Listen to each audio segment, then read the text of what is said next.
Hello, everyone. Good morning, good afternoon, based on which place, which geography you're joining from. Uh, Before we start, I just want to confirm whether you're able to hear me. Am I perfectly audible? Can anybody unmute and or maybe you can write in the chat section. Okay, great. That's great. Thank you so much for confirming. So we will start the webinar now. It's 12:03, and at the outset, first of all, I would like to thank you all for taking out time and joining this session. In the weekday. It's uh, it's a Sunday and you're joining it. So yes, before we proceed, there's just a few points that I have noted for all of you. This will be a 75 minutes webinar, right? So I've dedicated some time for question and answers. Uh, I will try to take as many questions, but I think it won't be possible for answer all the questions that you may have in your minds. But what you can do is you can connect with me offline after the session. You can email me. I will provide you my email ID. Also, you can connect me through LinkedIn. You can directly message me. But yeah, please avoid personal profile based questions. Quick questions would be okay if you want to know about any course, if you want to know about some trend which is playing out, which is expected to play out, right?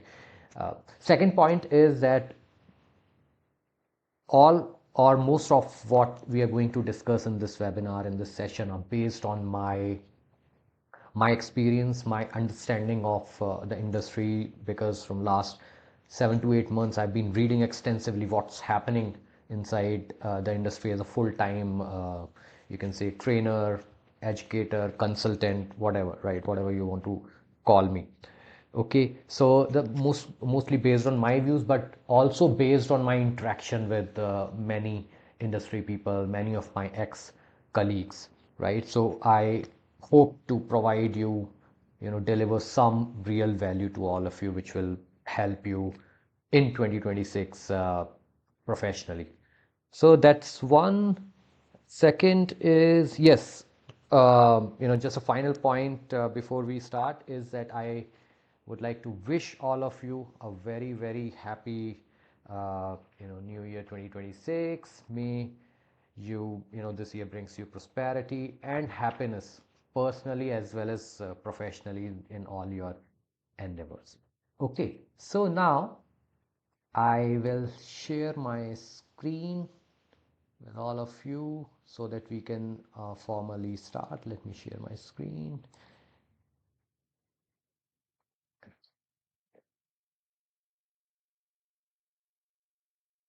Just a moment. Let me. Okay. Is my screen visible? Can anyone comment? Is my screen visible to all of you? Okay, great, great. Thank you. Thank you so much. Right.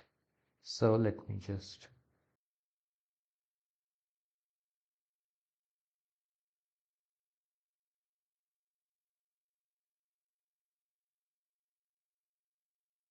Okay, great.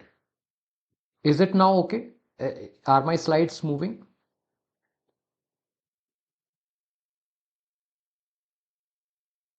Okay, great. Okay, so yeah, we will first start with we've already had the introduction, and we will now move on to next slide, which is the objective slide. So what is the objective of this session, right? Simply put, the objective is just to create awareness about ESG, about the field in 2026, because the field is very dynamically moving from last few years, right? And last year presented a lot of new challenges because the field, ESG as a field from career perspective, also from business perspective, rapidly changed its place from place one to place two.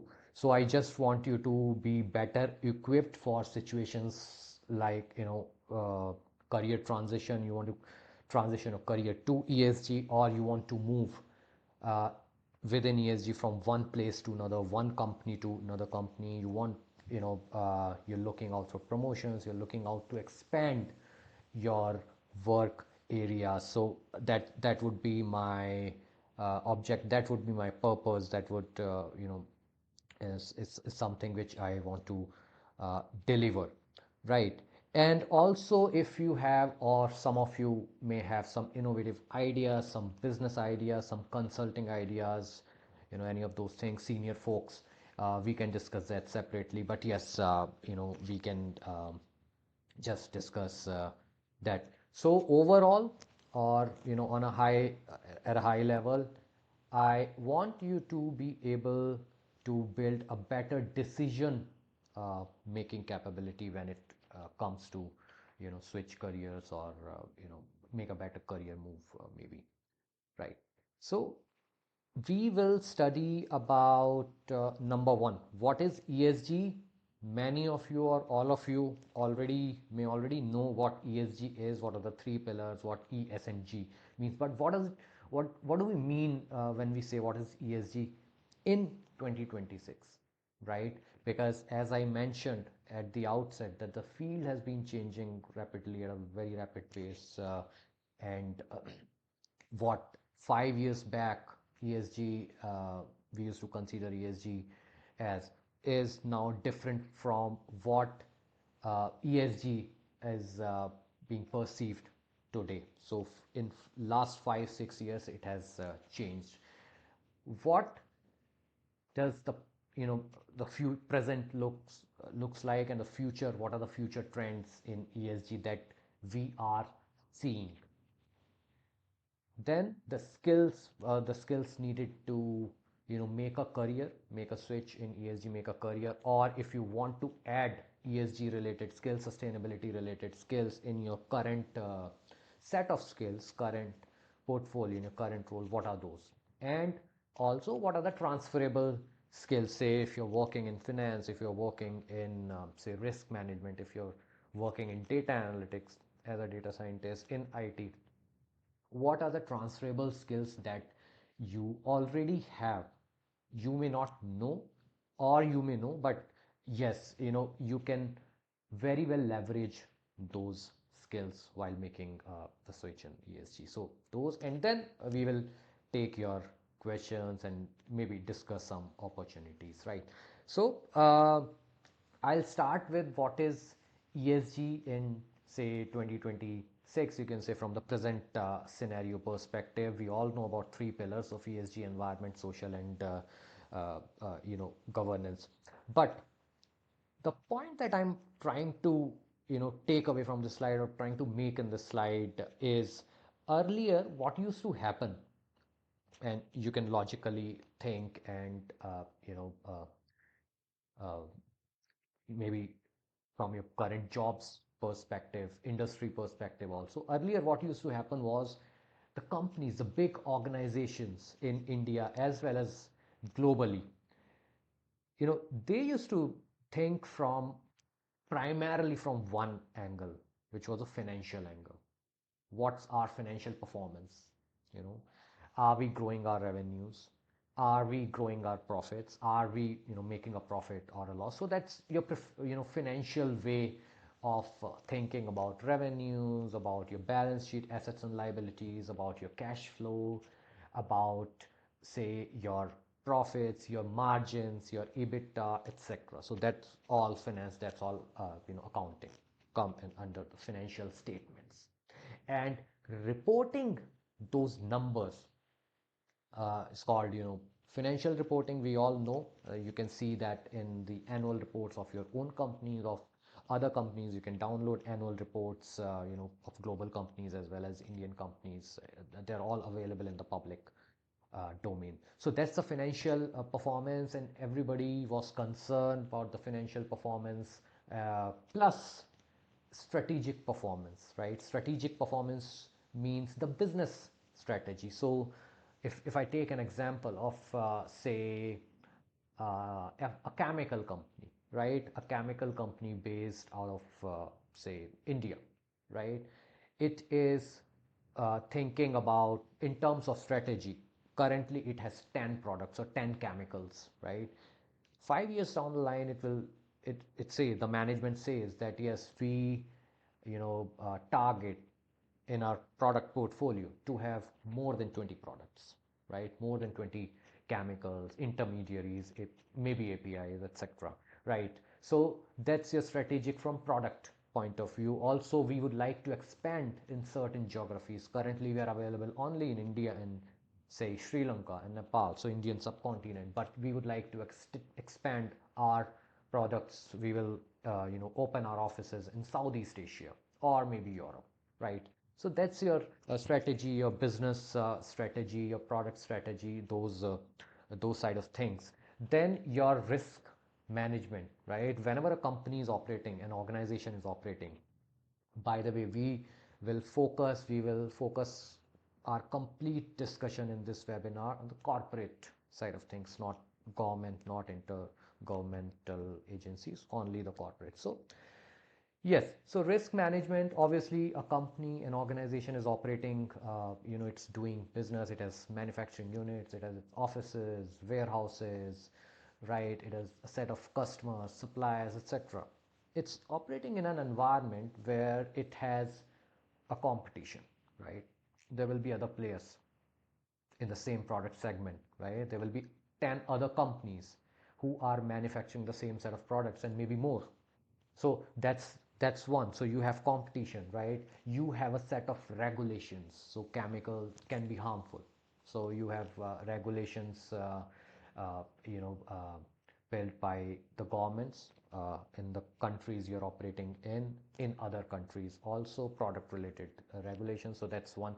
So these are, you can say, the risk. Currently, a regulation allows you to manufacture a certain product, but who knows, next year the same regulation will come with an amendment, and it stops each and every company to manufacture that product, which is a risk, which is a regulatory risk. So similarly, you have different kind of risk, and we are still talking about the business side of things, strategic side of things, and financial side of things. We have not come to ESG, right?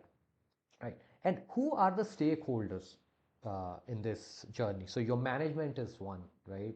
Your management means your CEO, your CFO, your top management. The salaries depends on the business, on your strategy, how well you are growing, how well your company is growing, how well your finances are growing. Also your board of directors, they're the top decision making body inside a company in most of the structural setup. So that is another. Your suppliers, they depend on the raw materials that you purchase from them. If demand for a particular product diminishes, say in coming quarters, those suppliers will also be impacted. Your customers, they depend on you to provide them the products, right? And it holds true for any industry, even the services, all the services industry included, right? So that's there. Plus your employees are your stakeholders, right? So now, why everybody was concerned about the financial part of the industry, financial part or financial performance of a company? Because if you stop earning profits, how will you pay salaries to your employees? How will your top management gets paid, right? How will you pay your suppliers, right? So those sort of things. Plus, a very important portion is your investors, right? Big investors have invested in your company. If your company is a publicly listed company, say for example in India, National Stock, NSE, and the Bombay Stock Exchange, which is BSE, right? So your company is publicly listed in those exchanges, then you have to be answerable to your investors also. Why are you not earning enough profits? Why are you not growing, at a pace which is expected by these investors, or which you might have communicated to your investors and in public earlier, right? So those sort of questions. So investors put uh, pressure. So this is a point which I am trying to communicate to all of you that investors are a set of stakeholders which put a lot of pressure. They ask you tough questions. They ask the management tough questions. Also, your employees. If your company is not earning enough profits, your employees will also leave. So that's the finance part, and I hope you've understood why financial performance is so important.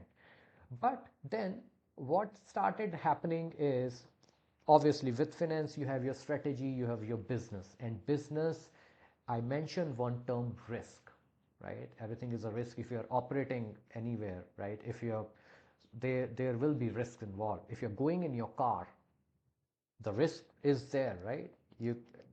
That is why we have seat belts, we have other safety mechanisms, airbags, etc., because risk is involved in any activity you do, right?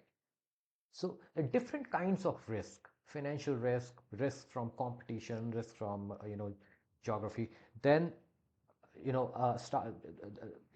1980s, 90s, a lot of volatility started from geopolitical angles, right? Because of different geopolitical situations, and geopolitical situation can be a war, can be different other scenarios, can be other risks. So that also got integrated in the annual report commentary by the stakeholders.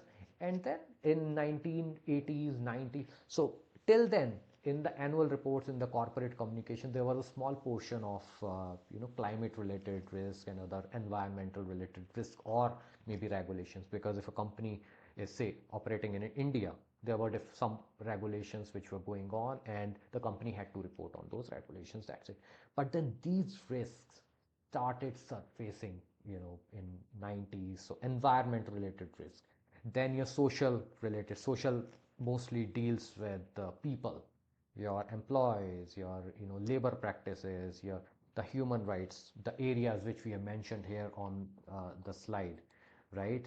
So your social risks used to concern with all these things. Okay.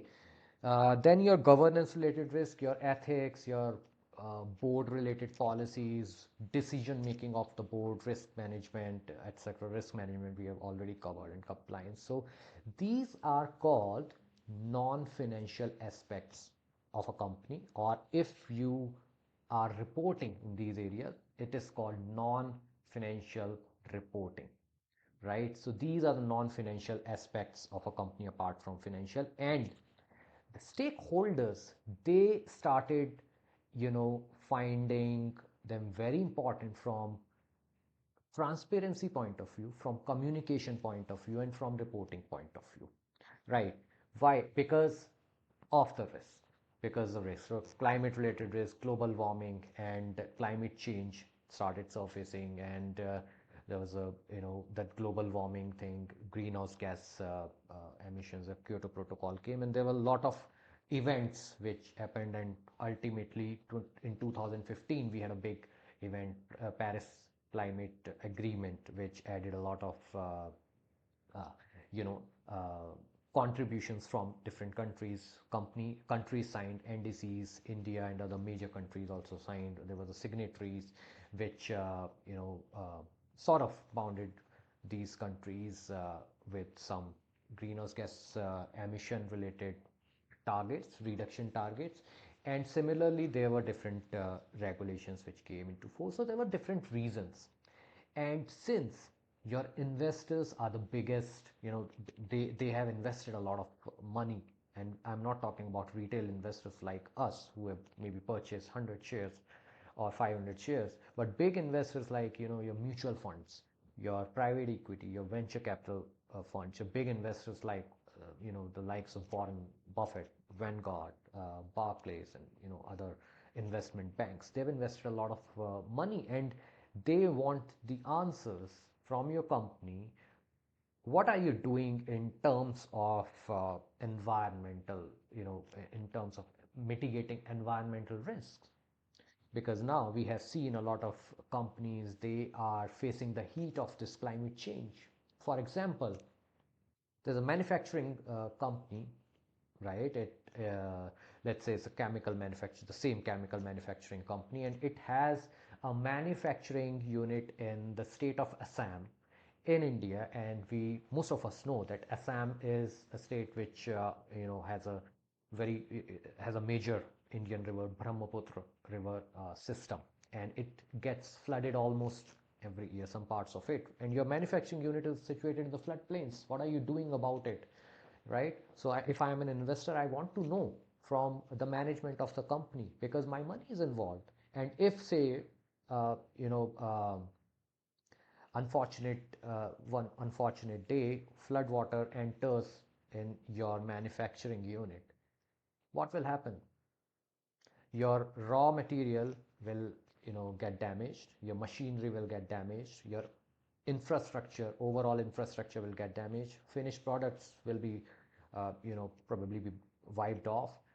Operations will stop, production will stop. Ultimately, what will happen? It will impact your revenues because you will not be able to produce that much of products, and your customers, they're already waiting for the product, and you're not able to respect the commitment because of something which could have been avoided if it was managed in a better way, right? So that this is something which I'm concerned about. Why? Because it has impacted your revenues and ultimately your profits of the quarter.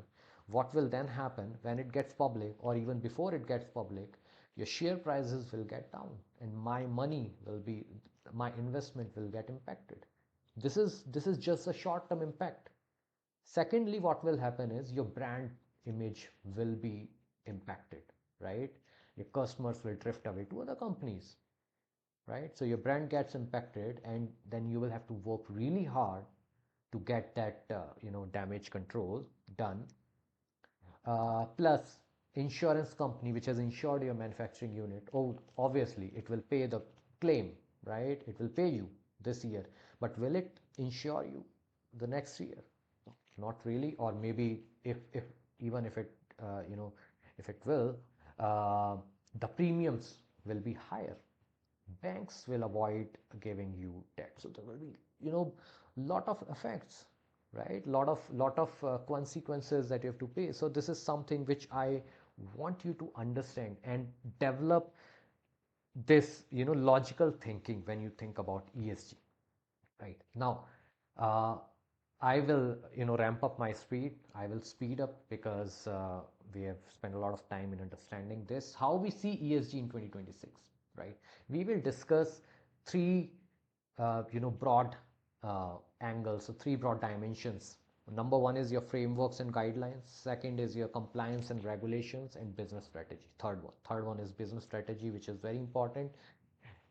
Fourth is your ESG investing and finance, which we are not going to discuss in this webinar, right? So ESG investing and finance is the outcome of first three and is interconnected with all these three, right? So just in one sentence, one or two sentences, you're doing ESG reporting. A company is doing ESG reporting, which means it is displaying, it is showcasing its ESG performance, right, in the public domain so that investors can see it, other stakeholders, external stakeholders can see it, and they can make their decisions. Now the fourth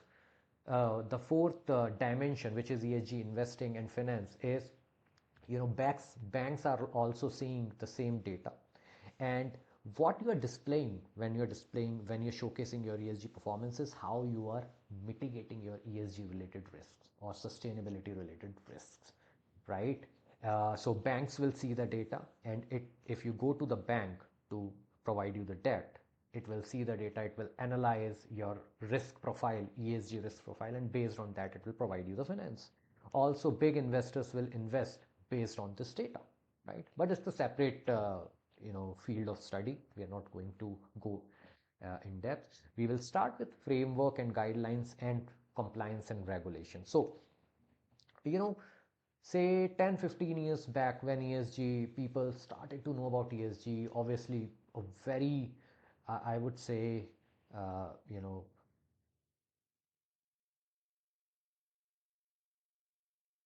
uh, please don't draw on the screen. It disturbs the flow. Okay, so compliance and regulation 10 years back, it was all voluntary. There were no compliance as such, right? The voluntary reporting frameworks, GRI, is a universal, most known reporting framework, right? And companies, they were reporting as mostly as per GRI, because the framework, it provides the architecture of ESG reporting, or say sustainability reporting. Why? Because without the framework, you know, what will you report? Do you know what to report? What are the important points that you should report on as a company, right? You need to have a guide, you need to have a framework, you need to have an architecture. First, architecture tells you, first of all, it shows you what is reporting, how you can do the reporting, what are the different concepts, what are the different principles that you need to follow, what are the different guidelines, and what you should report. So what, how, why, and when kind of things is what framework is. So we started with GRI, then TCFD came from another dimension. TCFD came from the dimension of financial impacts of your sustainability performance, right? Your sustainability disclosures, how it is impacting your finances. And we just saw in one example of that manufacturing unit that the climate related risks, they are impacting your revenues and your profits, right? So frameworks, very very important. It is the starting point, and that's why if somebody wants to build a career in ESG, if you are new, right, frameworks is a good starting point. Also, if you want to, go one step higher, there are a lot of frameworks and they are getting complicated, right? Complicated in the sense that now there are too many. We are we have started consolidating the big organizations which are behind these frameworks. They have started consolidating, but then there's a new I would say a new angle, a new dimension coming in, with which we will see. So frameworks and guidelines, they're industry best practices. We have GRI, voluntary, we have TCFD and SASB. They are now integrated to ISSB's IFRS S1 and S2. And in my view, IFRS S1 and S2 is uh, the you can say is going to be very huge. It's going to be very big, because IFRS S1 IFRS already has a financial reporting framework which companies have been following since years. Now it has come up with sustainability reporting framework. So you have two frameworks from the same organization which you can marry very easily, which can be aligned very easily, and that is the purpose of IFRS, ISSP, IFRS, the foundation. And so the companies are also adopting it because they find it easy for from the alignment angle. So it's going to be big. Many countries, they have adopted the framework, right? Many companies have adopted the framework voluntarily. They have already started using it. And there are countries like Malaysia, Australia, there are countries like UK, in which adoption of this framework is in various stages. And what do I mean by this is that they are making it a mandate.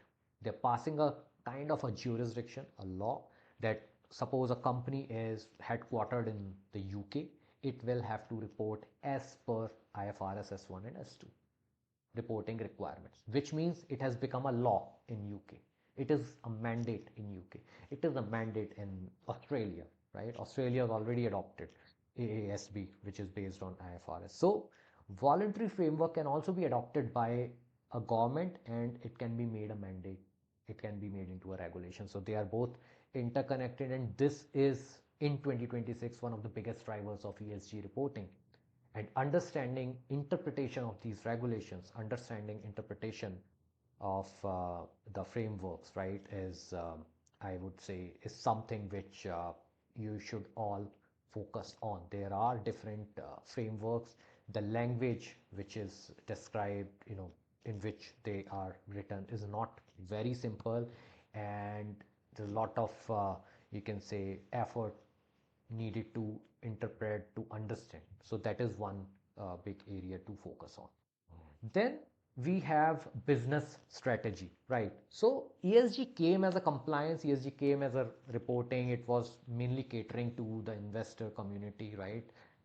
To allow them to make better investment decisions, better finance decisions for the banks and also insurance and other stakeholders. Then, regulations, then governments came to picture because they had signed the Paris Agreement, and because of the climate change, because of the national policies and regulations, comments also came. So the compliance part became mature. It is getting more and more mature as we move ahead. It will.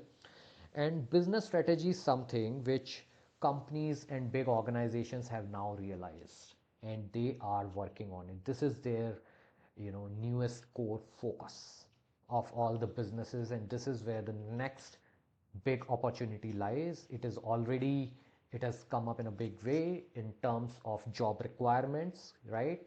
I'm seeing it from last a few months. um, and we will see what it means. So business strategy, uh, okay. So business strategy, we'll study about business strategy in our next slide. So ESG as a framework, we have discussed about the frameworks, etc. Right? Who are the what is the purpose? Who used these frameworks? All the stakeholders use this framework. Companies themselves use these frameworks to start the reporting. And there's one important step, which is initial step, is the materiality assessment, right? Materiality assessment is a process to find or to identify your material areas, and in a way, to uh, transform or to convert these your risk and opportunities into your material areas, and also the other way around, right? So that's a very important process, and that becomes the, you can say, the base for your annual ESG reporting. It is also a very dynamic process. Then your ESG, the compliance requirement, we have already discussed it again in our previous slide. We have different compliances. We have European Union CSRD, Corporate Sustainability Reporting Directive. It is a regulation. It is a European Union regulation, but in 2025, it was not good for CSRD because at one time it was a primary biggest job driver, business driver in ESG reporting and compliance till February 2025. And then because of some pressures from governments, companies, etc., that omnibus requirements came, and EU yielded, and then a lot of volatility happened around this regulation. Just I think in December it was finalized, but we are yet to see the concrete final version. At least I have not seen. So this is something which is sort of demoralizing for many companies which had already started reporting as per CSRD. So CSRD is a regulation, and ESRS is a reporting framework underneath that regulation. So that is one thing. SFDR is sustainable finance disclosure regulation for financial institutions. So that again is one regulation. Then in India we have BRSR. BRSR is a reporting framework. It comes under the SEBI, which is the stock market regulator. Uh, they have LODR rules and regulations, and one of the sections talk about BRSR, which is business responsibility and sustainability reporting. All the companies, top 1,000 companies by market cap, they have to report as per the BRSR reporting. There's a template and their guidance, etc. So the report and all the reports are publicly available.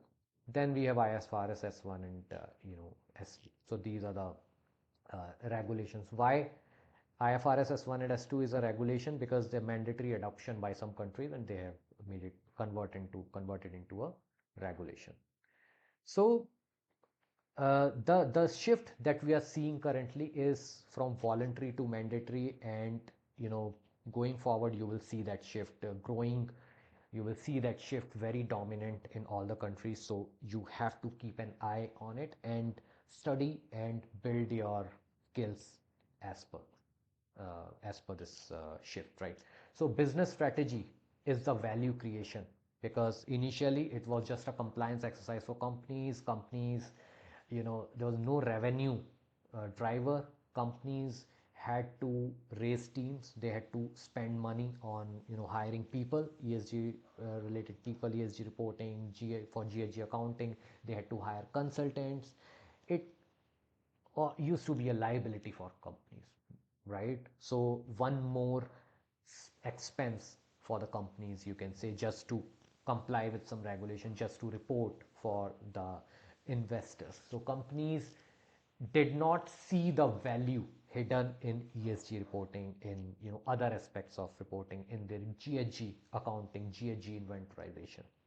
But then, as time passed, what started happening was, from the voluntary requirement, from just catering to investors' requirements and then to the compliance, these companies, they had a lot of data, they collected a lot of data, right? And they started using this data to, they started building some internal dashboards. They were playing with the data all the year round. They started discussing about the data. And what started happening then was, board board of directors and top level management started in getting involved in the ESG, because of the pressure coming from a different direction, from investors, etc., and then from the government. So senior people, they started getting involved. Board of directors started getting involved. They started discussing the data. Then the remuneration, the compensation of some of the senior folks was attached to the ESG performance of a company. Say, and the ESG performance in terms of, say, you have to, build better policies for your employees. And how will we see your performance is through metrics, is through the reporting, is through the performance, right? Better employee retention, what is the attrition rate, can be one of the metric. Turnover rate can be one of the metric. Then waste generation can be, in a FMCG company, you're using a lot of packaging waste, sorry, generating a lot of packaging waste, etc. So we want to reduce the waste, and we want to increase the circularity. And this is something, say, if I am the board of director, chairman of the board of director, I will say the CEO to the CEO that yes, we are generating a lot of waste. We want to, uh, include some innovation. We want to reduce the waste generation, number one, because it will improve our brand image. It will improve the transparency. People will start seeing us as a more sustainable company, right? But how should I enforce, or say, should how will I ensure that it will be effectively implemented? CEO, CFO, and other relevant stakeholders, management stakeholders, make them responsible, right?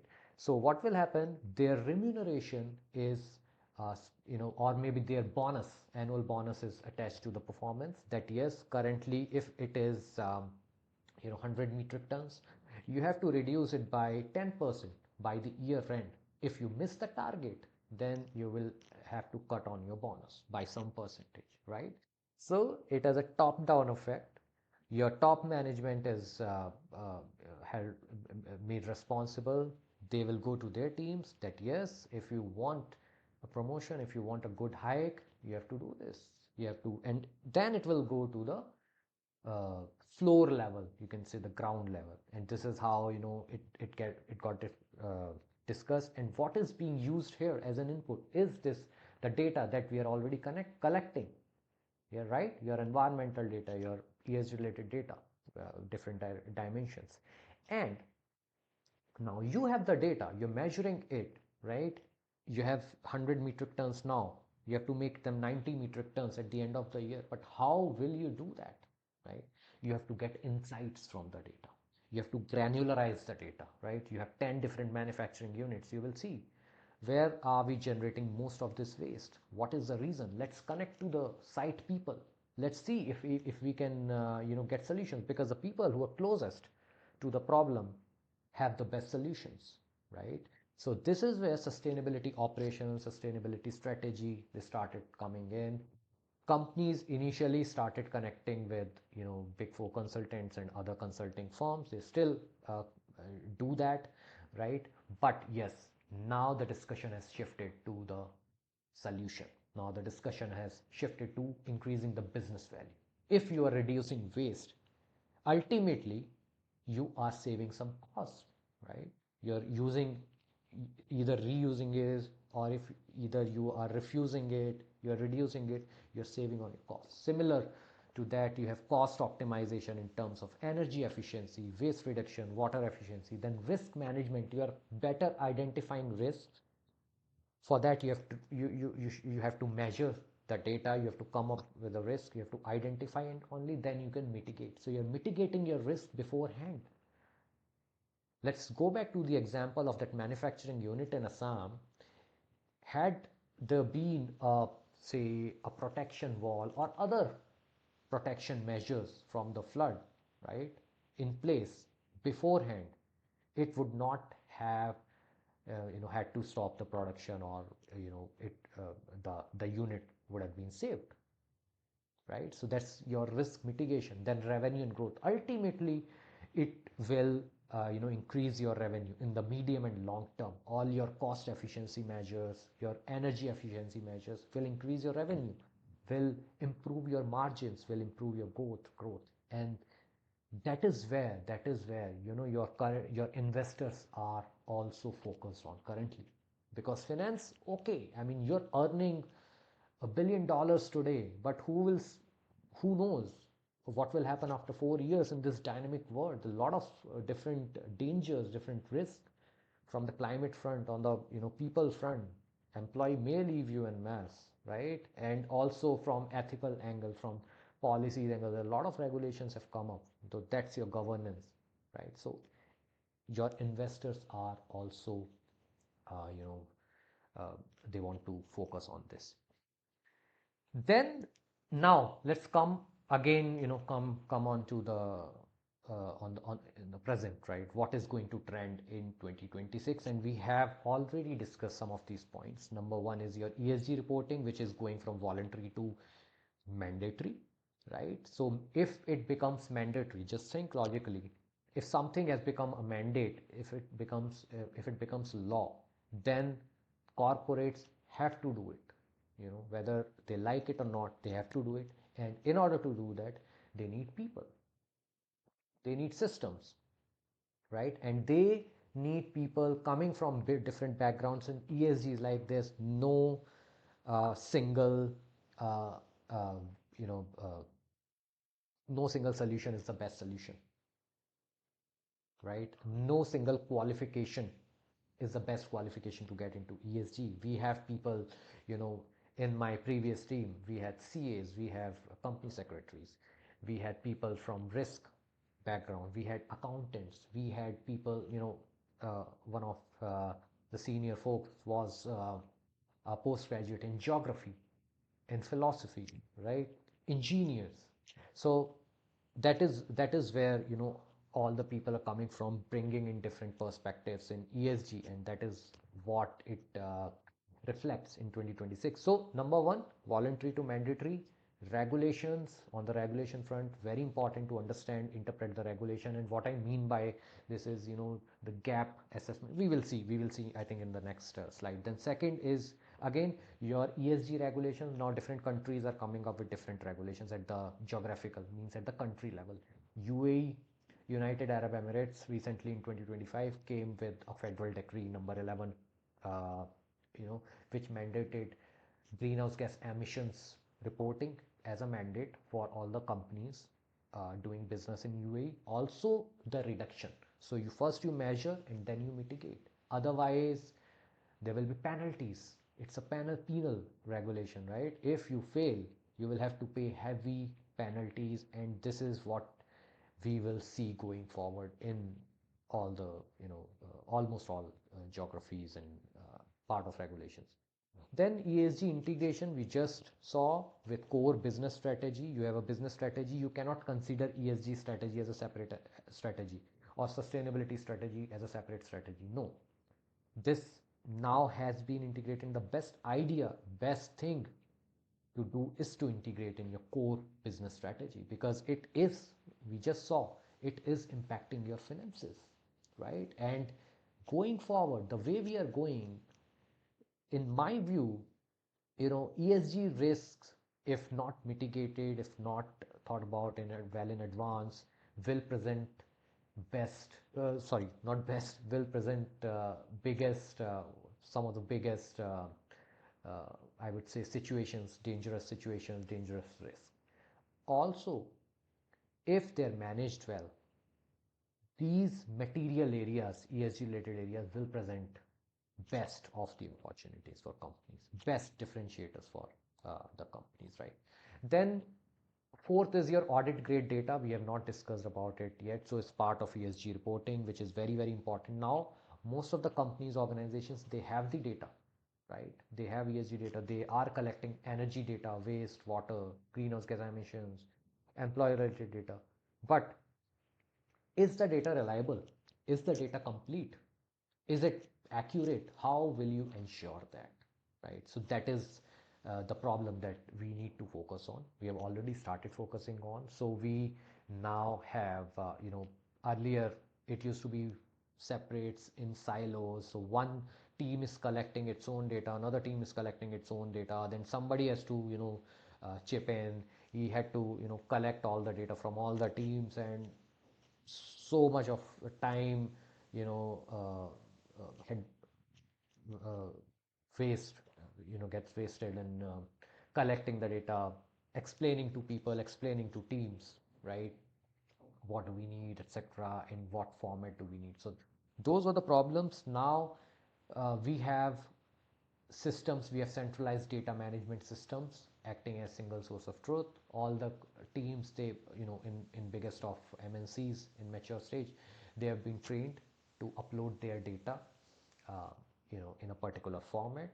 After after reviewing it at their own end of, whether the data is complete, whether the data is accuracy. So which means it is governed, the data is governed. So data governance is one very important skill that you should have.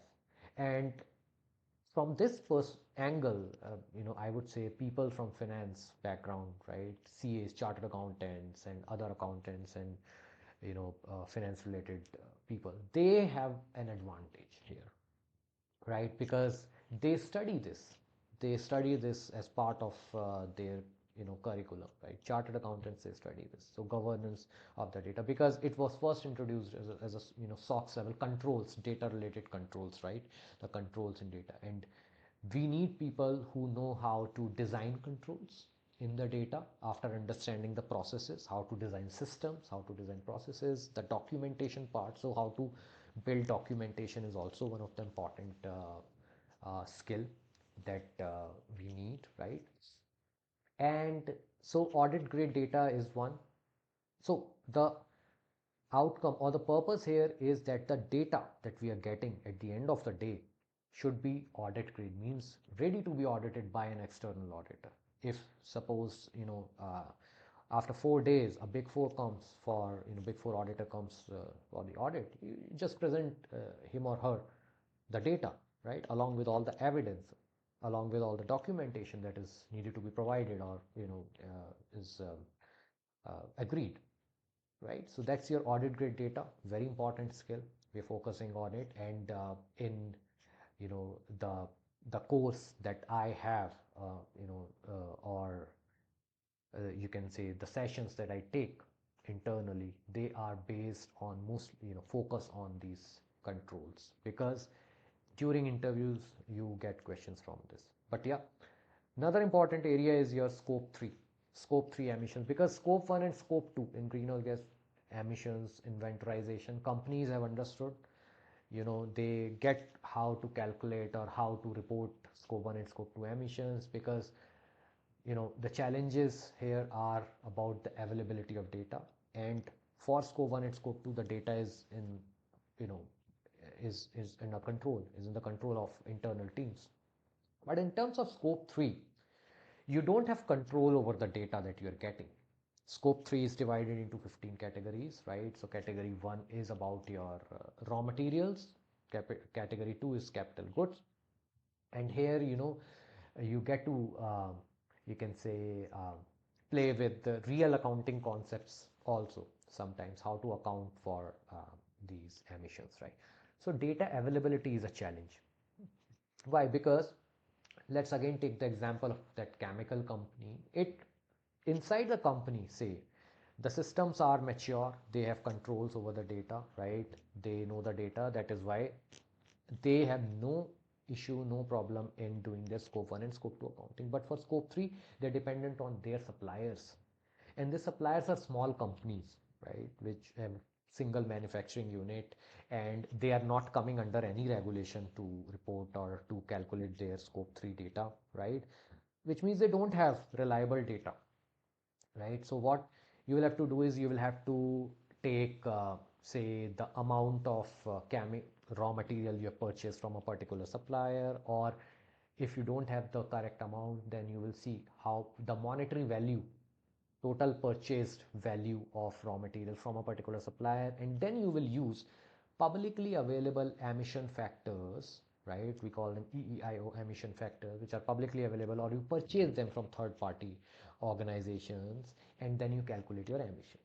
Now these emissions, they are not accurate, right? They are just a representation. They are, just an approximate value, because you don't know how that particular raw material was produced or manufactured, what machines were used, what fuels were used in its manufacturing, and they all changes the emissions per unit quantity produced, right?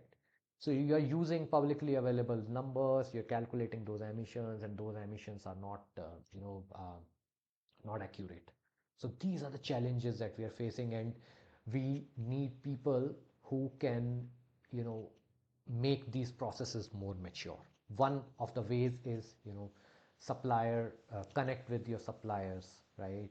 You educate your suppliers, you train your suppliers, people, teams from your suppliers, that you have to do this, you have to you have to, this is how you calculate, provide them training. Also, you include these terms and conditions into your contracts, right? We will not produce raw material from you if you don't comply with these requirements, if you don't start reporting these numbers. And that this again is a business area which is in focus currently. SMEs, MSMEs, reporting in SMEs and MSMEs, because they don't know how to report. They don't know what to use, where the data will come from, what emission factors to use, what do we do. Many of them are, at least in India, they're clueless, right? So that's where one of the business opportunity presents itself, and that is going to be another big, business driver, or also the job driver. But yes, we have to position ourselves. Now I'm thinking as a candidate, we have to position ourselves in the right manner, at the right place, at the right time, right? So that is where we have to focus on scope 3. And then ESG data, which is single source of truth. We have already discussed about it. Single source of truth. We have different softwares, right?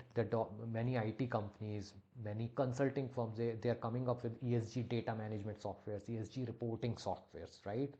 And this is also another opportunity, because they are hiring in, at least in decent numbers currently, these IT firms, because they're developing their softwares.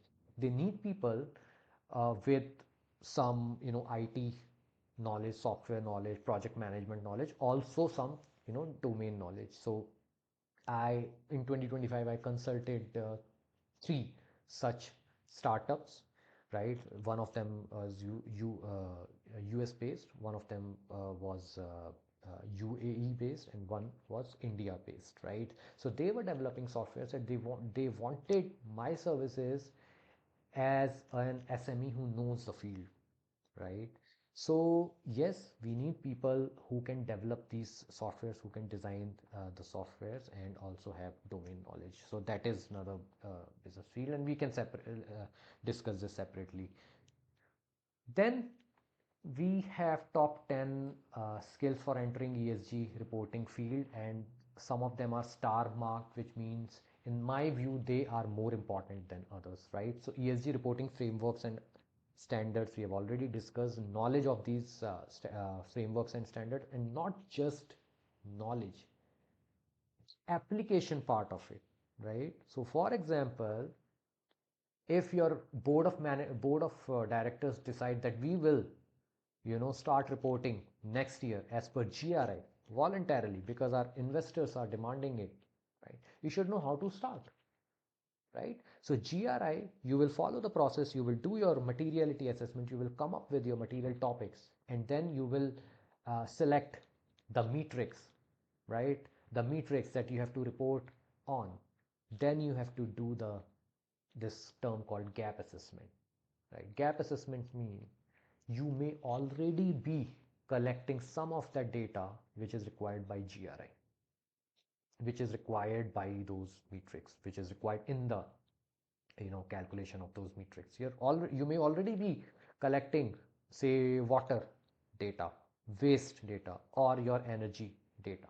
So that gap assessment has to be done to avoid duplication, to avoid wasting of effort. So that is one. Then your alignment, you may already be reporting as per some local regulations. Now you will have to see that alignment. Suppose you are already reporting your energy consumption data to BEE in India, Bureau of Energy Efficiency, but GRI also requires you to collect the same data and report that same data. So you need to have an alignment. Okay, we are already collecting this data. This is aligned with GRI. So all these exercises are hands-on exercises.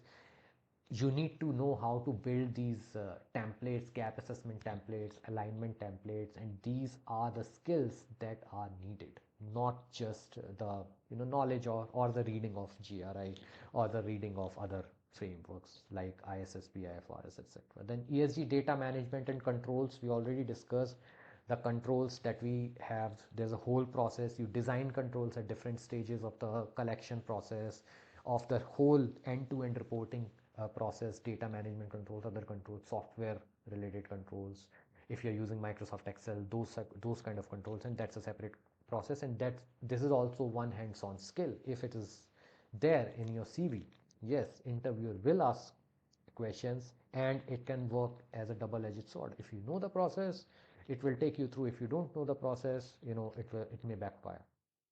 Then materiality and impact assessment, yes, because and you have to do it, and not just finding your ESG material areas, but in any situation, any aspect, you can do materiality assessment. So it's a very subjective exercise, and you need to know how to do this exercise. Then climate and environmental literacy, yes, we all are doing it. You need to have the build that terminology, that vocabulary, definition, what is scope 1, scope 2, etc. But that's basic. Also, not just don't just limit yourself to environment, governance and social metrics understanding, they are now coming up the ladder, right? Governance metrics, social metrics, and so yes, you need to understand the processes there also. There's a huge role of stakeholder engagement and management in whole of ESG reporting. So you need to understand that. You need to be good in explaining the requirements, connecting with people from different fields, who talk different languages, not, like the French and English, but different languages. Like somebody's speaking from finance perspective, so he's speaking finance language. You're speaking ESG or sustainability language. Somebody is speaking risk language. So you need to align with all the terminologies, etc. So that's something.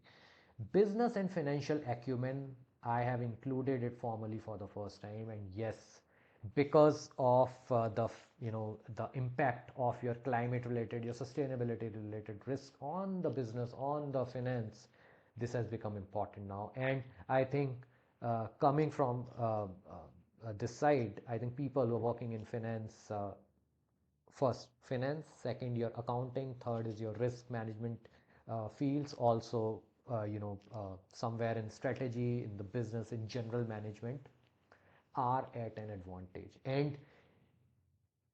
And also coming from the other side, people, if you are working in one of these fields, this will be a good, this will be a great addition to your current set of skills. Believe me, yes, you will thank me 1 year down the line, 2 years down the line, right? So this is something which you must add to your current skills, your ESG reporting skills, hands-on skills, right? So this will be discussed, and it will not be discussed as a separate topic. It has, the focus is on integrating, and it will be integrated. People will not use the word ESG 2 years from now because it will be integrated. It will become, a main thing, right?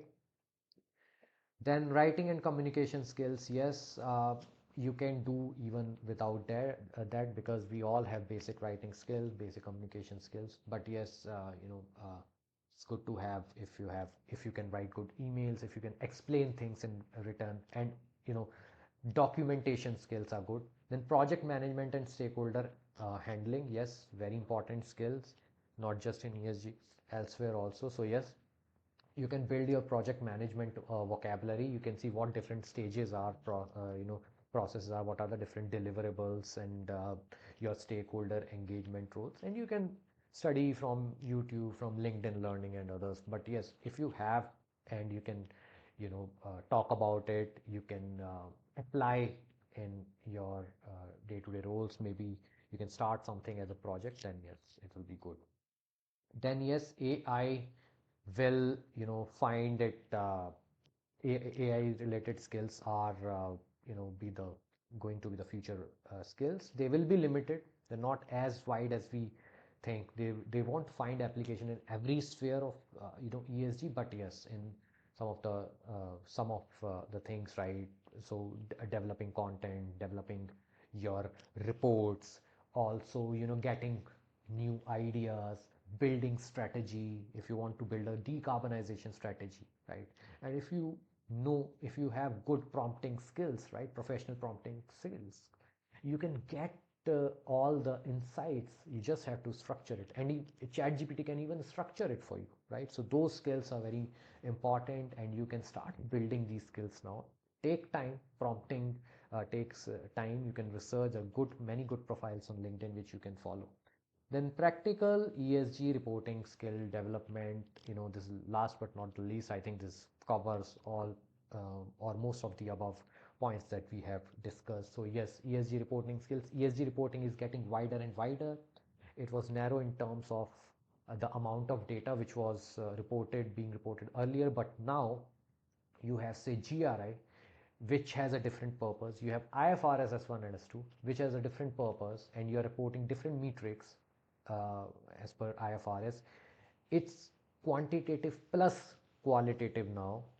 Earlier it was mostly quantitative, right? So different regulations, different reporting framework, different reporting requirements. So the ESG reporting is getting wider, and all the companies have to report the big ocean of ESG reporting. That is why it is an important skill, and you should know the hands-on part of the practical aspect of it, how to do, not what, the how part of it, how to collect the data, what evidence to collect, how to collect the evidence, right? How to report, what kind of analysis that you should do, how to consolidate, how to build the dashboards, right? What insights do you need? Because different insights are needed by different set of stakeholders. There's a lot of things to discuss in this, and it's a wide area, single most important area, right? Then we have some transferable skills, also stakeholder management skills, we've already discussed, finance skills, accounting skills. So in general, finance skills, if you have.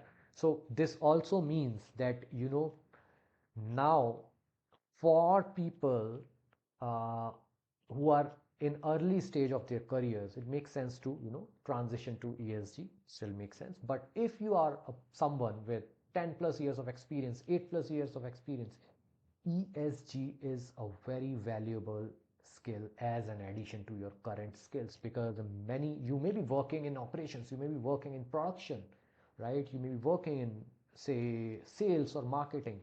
Added ESG skill is, going to provide you a lot of value coming, moving ahead, right? So sales skills, if we talk about marketing skills, if we talk about, right, the many ESG related products coming into the market. If you have those domain skills, also your sales skills, say you're coming from a different sales background, maybe, IT sales, right? Maybe pharmaceutical sales, but you have the domain knowledge of ESG, where the demand is, what kind of different products are coming up, what are the purpose of these projects, and how you can, market, or how you can reflect the value from these products is what you're going to uh, open a new window of opportunities for you, right? In ESG sales and marketing, you will see a lot of products, innovative products coming in ESG and sustainability, right?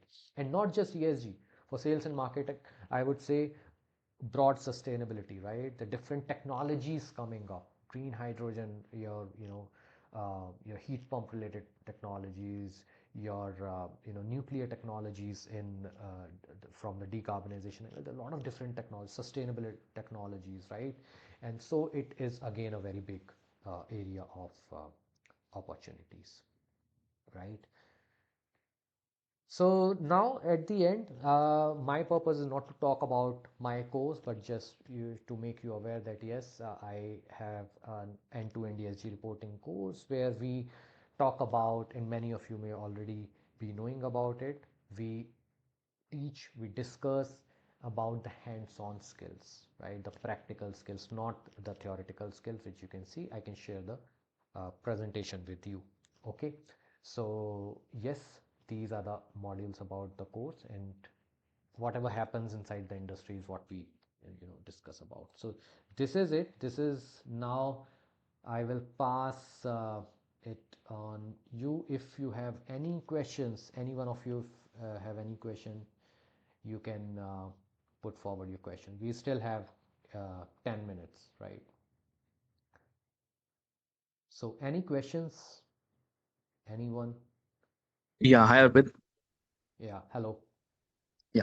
So, Arpit, my question is, currently I'm working in a renewable sector for 10 years, and currently I'm at a position of manager. Okay. So I just want to transition into ESG. So I have two questions, like what would be the proposed role for me to get transition into it? And second thing, what about the practical knowledge that I need to gain? See, this is again, I mentioned in the beginning that this is a profile based question. We can take it Mm-hmm. offline, right? Mm-hmm. Because I will first have to, I think I would say, read about your profile, know about you more, what kind of roles are more, suitable for you, right? And based on that, maybe I can provide you a better solution, right? Also, it will not be a best use of the time. But yes, in general, ESG reporting offers, I would say, in general, a very good prospects going forward, because even in your field, in renewable energy field, the companies will start reporting on these metrics, right? So it will be an added skill for you, right? But I think the background you're coming from, you will more be suited towards a sustainability strategy or the operations side. But yeah, we can discuss about it separately. Okay, sure. Thanks. Any other questions, anyone?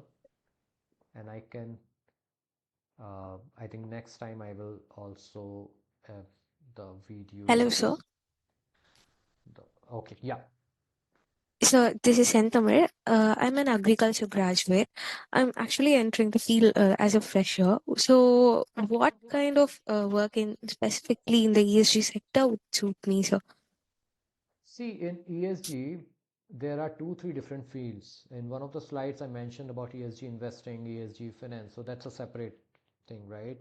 If you have interest, you can go towards that side, but it will need you to, in my view, have knowledge on, finance and other aspects, a different certificate set of certifications which you can do. But coming to this side, ESG reporting side, we have already discussed in some of the slides that yes, uh, the knowledge of reporting frameworks, regulations, because regulations are and going to be the biggest, one of the biggest drivers, I would say, in from the job perspective, right? So in India, for example, we have BRSR, right? It's from SEBI, which is the stock market regulator. Currently, we have 1,000 companies coming under the ambit. They are annually they are reporting to the BRSR requirements. You can check them; they're publicly available for the top 1,000 companies. Going forward, 2 3 years from now, there will be more companies under the ambit, right? There may be say 1,500 2,000 companies, right? Also, more and more smaller companies will start reporting as per BRSR or as per GRI voluntarily to cater the demands from the investors, right? So that is your ESG reporting. It's a continuous process. Starting point is the regulation and the reporting framework. So number one, your reporting frameworks, understanding of the reporting frameworks, what they require you to do. Second is, in my view, you should have a thorough understanding of materiality assessment.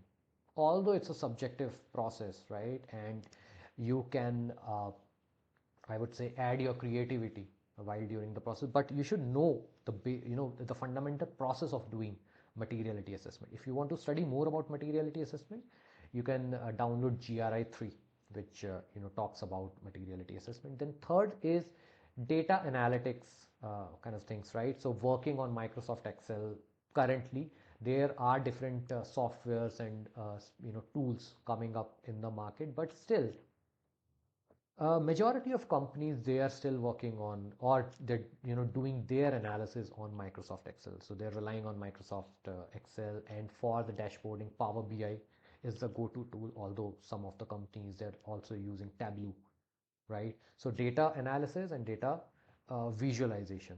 So yeah, that would be good. But on the application part, you should know what insights you can draw from the data. If management wants to take an action, if you're building any strategy, what kind of insights you can draw out of the data and how to do that, right? So that is one.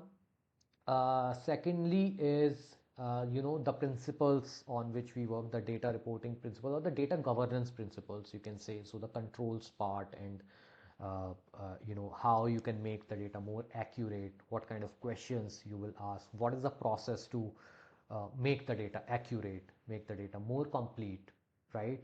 So that is something, and that is these are the topics from which interviewers also are asking questions. And in interviews, I've seen that there are a lot of task based rounds have been introduced. So in many companies, the interviewing team will give you a task, provide you a task that will most probably be a Microsoft Excel based task. They will provide you some data. They will ask you to, maybe find anomalies in the data, right? Or they will ask you to present with some insights, maybe build a dashboard, etc. So those kind of questions in general you should know, plus your stakeholder management skills. Okay, sir. I got some clarity on it, sir. I'll work on it. Thank you, sir. Yes. Yeah, Any? hi Arpit. Hello. This is Urmi. So I have 15 years of experience in market research and consulting. So I'm pretty much thorough about that Excel data and how to report things and everything. And I recently transitioned to the renewable sector because and renewable means everything like solar, wind, biopower, everything I do have experience on. Now the question is, if this is a very niche part of an entire E part of ESG. I do have I mean, getting a lot of readings throughout the framework and everything. And I studied a lot of reports also how companies report their ESG platforms and everything, whatever is available in the YouTube. My question is when I try to again transition or the natural progression to the ESG sector, what I mean, transferable skills also I know, but what should I put forth in my resume or showcase that I get a call and people should have a trust on me that okay, fine, I can do that, these things, because this practical knowledge, this analysis part, even if it is available in the YouTube, it won't give you that exact a small case also it is not available. So even if I do a waste audit for a say for example from an entire funnel from a biogas starting to commissioning, how it is doing that TCO2 emission factor auditing, everything I do, but still there is something is missing, which take me through the exact role or and everybody is asking for all the frameworks, and I'm really wondering that how a person can be expertise in all the frameworks and can report whatever is possible. So can you please help me? Yeah, so I mean, if we talk about resume, your resume should have right set of keywords, right? Right set of keywords plus the right actions in your work experience Yeah. section, right? Hmm. Not just see waste audit is one very small portion of it, and Yes. waste audit in particular doesn't come under ESG, right? We have to understand ESG. ESG is a bit different from wider sustainability. Sustainability as sustainability operations, your Hmm. strategy building, your different things, right? Your waste is one area of sustainability, water is another, energy is another, right? In ESG, what we are essentially doing is, we are communicating, we are reporting things, right? We are Hmm. measuring and reporting things. We are also complying with regulations, right? So it's a Okay. compliance concept. One of the angles that I showed, also a reporting concept, also now a newer business strategy concept. We are not going towards the sustainability or the renewable. Renewable is just one metric. For ESG, it is Yes. just one metric, one reporting Hmm. metric, right? So if yes, so you need to have hands-on skills. You cannot be, an expert in all the areas of ESG. Yeah. You're right in saying that, but yes, you need to show that in your resume, and there are ways to do that, right? Without lying on what you have done so far. There are ways, there are right ways to, you can say, align your resume with the job requirements, etc.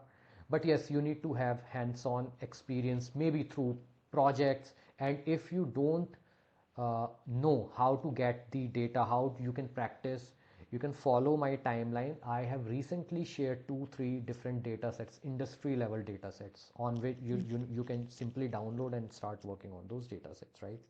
Now, I would very briefly like to introduce here, not introduce, but yeah, talk about my course. This is something we, discuss and talk about and teach in the course, the hands-on skills of the reporting from the first step till the reporting and the consolidation part, wherein participants, they work on the real data, they work on the governance, they work on, different aspects of the reporting, also on, they get to know about different frameworks. But yes, nobody can, in I would say in his career span of 5 or 6 years, can work on all the reporting frameworks, you can say. Even I have not. I have worked on 4 or 5 different frameworks only, right? So there's something, but yes, you can add the keywords, you can add the framework. For example, IFRS S1 and S2, it's a new framework, right? Not many people have worked on it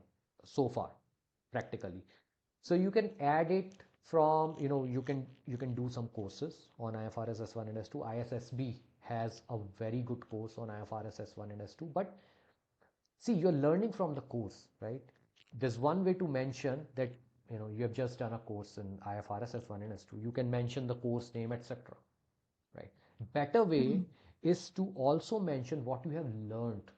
What are the Hmm. takeaways? What are your takeaways from the course, right? Hmm. And also there are 2 to 3 ways to write those takeaways, write about those takeaways.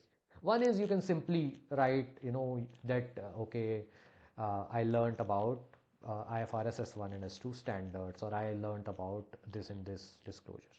Or you can write about your takeaways, your learnings in an application focused manner, Hmm. right? I mentioned the word gap assessment. Hmm. Gap assessment is one of the applications, is something which, you can practice without even a real life, or without even working in your company, right? There are different projects that you can pick up, different projects, and one idea is that you can pick your own company if it is publicly listed, if it is already reporting, or you can pick another company, right? So just pick its sustainability report. It is reporting maybe as per GRI, say for example, currently. So you can pick GRI content index. You can build the content index. You have to make the effort. You have to do some groundwork in Microsoft Excel. What is it currently reporting on? What are IFRS's requirements, right? And what percentage of disclosures are matched, or are matching with the IFRS requirements? What is the percentage of disclosures that are in alignment with IFRS? And that is something that we do on a more formal, in a more formal way, when we do a gap assessment project. Then there are alignment projects. So there are different exercises. Yes, I mean, on a high level, you should focus on the application part of it. Okay. Yes. Yeah, sure. Thank you. Any other questions? Any? Uh, okay. I think there are no other questions. So, Okay. This is Aravindan. okay. With a background of energy and environmental engineering, a recent graduate, and I'm currently working as an energy audit in the field of HVAC and pumping system. So my question is, as far I'm seeing some job qualification, they are mentioning the MBA in every kind of thing. So what I'm asking is MBA is mandatory to have to get in the field of ESG, or else is the undergraduate is fine to go into the field, sir? No, MBA is not mandatory. MBA is not mandatory.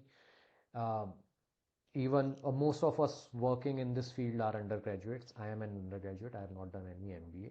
I have not done any specialized I don't have any specialized qualification, right? And in my previous team, we had people from arts background, from commerce background, right? One from geography honors, masters in geography, etc. So we have people coming from different backgrounds. It's just about skills and not about your qualifications, in my view, right? It may they some of the jobs, some of the consulting firms, some of the other companies, they may mention MBA, and they may have a preference for a certain for a certain qualification, but it's not mandatory, right? So yeah, I think we are above time, 8 minutes above time, and I hope you liked the session. You've got some insights from the session, some value from the session. You will get emails to provide me the feedback. You can provide the feedback in written, right? And we will conduct more such sessions on more specific areas throughout the year. That is what my plan is. And you can follow me on LinkedIn. We're coming up with some innovative application based content and exercises. Also, you can download the data sets if you want to practice. So I you know always try to provide and give free content, or data sets which may provide you real value in terms of practice, right? And you can connect with me offline if you want.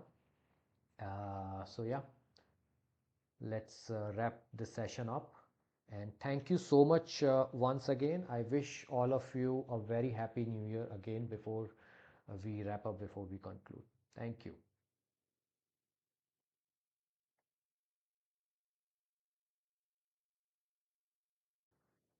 Check if I'm able to